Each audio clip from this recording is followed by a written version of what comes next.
नमस्कार शेतकरी बंधूंनो, आज मी नॅचरल असा आपल्या घरचं औषध सांगणार आहे मित्रांनो.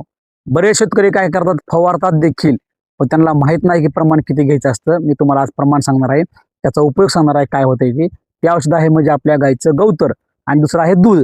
तर बरेच शेतकरी आपल्याला वाटत तेव्हा गवतर वरती वाटत तेव्हा फवारणी करतात, असं काही नाही मित्रांनो. त्याचा एक कालावधी असतो.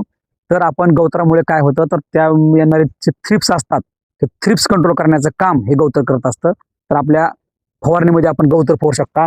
जर प्रमाण मित्रांनो घ्यायचं आहे एका पंपासाठी 100 मिली, पण मित्रांनो 100 मिली गवतर घ्यायचं आहे किंवा 80, म्हणजे 100 ते 80 मध्ये आपण प्रमाण घेऊ शकता. त्यासोबत आपल्या गायचं दूध ते आपण 80 ते 100 मिली घेऊ शकता आणि आपल्या शेतामध्ये फवारणी करू शकता.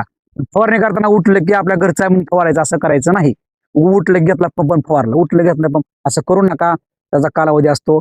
महिन्यातून तुम्ही एखादी याची फवारणी करू शकता. तुम्हाला चांगल्या प्रकारचे रिझल्ट दिसतील. पण उगं घरचं आहे म्हणून फवारू नका. महिन्यातून एखादी फवारणी घ्या. धन्यवाद.